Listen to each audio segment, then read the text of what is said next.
जय हिंद। आप सभी का हेडलाइन भोजपुरी में स्वागत है। जैसा कि आप देख सकते हैं, ये वही जगह है जहां पर ट्रेंडिंग स्टार कहिए या कहिए देसी स्टार हमारे प्रमोद प्रेमी यादव जी का बर्थडे मनाया गया था।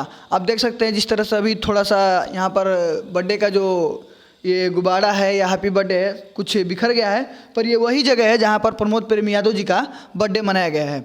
आप यहाँ पर कुछ नज़ारा देख सकते हैं, जिस तरह से यहाँ पर सोफ़ा लगाया गया है और काफ़ी ये खूबसूरत स्टूडियो है। ये और कोई स्टूडियो नहीं, प्रमोद प्रेमी यादव जी का अपना स्टूडियो यादवकुल स्टूडियो है, जहाँ पर हमेशा प्रमोद प्रेमी यादव जी अपना रिकॉर्डिंग करते हैं या अपना म्यूजिक बनाते हैं। अभी स्टूडियो का भी अंदर का भी नज़ारा आप सभी को दिखाया जाएगा। पहले आपको पूरा रूम का जायजा करवा देते हैं। ये देख सकते हैं, जैसे कि अभी तो यहाँ पर कोई है नहीं, पर ये वही रूम है जहाँ पर आपको अपॉइंटमेंट लेना पड़ता है कि कौन आपको कहाँ मिलेंगे, और यहाँ से आप अपॉइंटमेंट लेके ही अंदर जा सकते हैं। अब देख सकते हैं जिस तरह यहाँ पर सिस्टम भी रखा हुआ है, और आप देख सकते हैं काउंटर भी है ये, और इस तरफ आपको पूरा दिखाते हैं जायजा।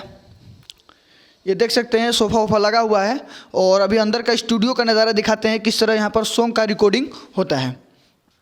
ये देख सकते हैं यहाँ पर अभी हम यादवकुल स्टूडियो में यानी अंदर स्टूडियो में हैं। यहाँ पर आइए कुछ जानकारी लेते हैं कि यहाँ पर क्या क्या चीज़ें हैं और किन किन चीज़ों से कैसे इसका उपयोग किया जाता है। भैया इन सभी चीज़ों के बारे में थोड़ा बताइए आप।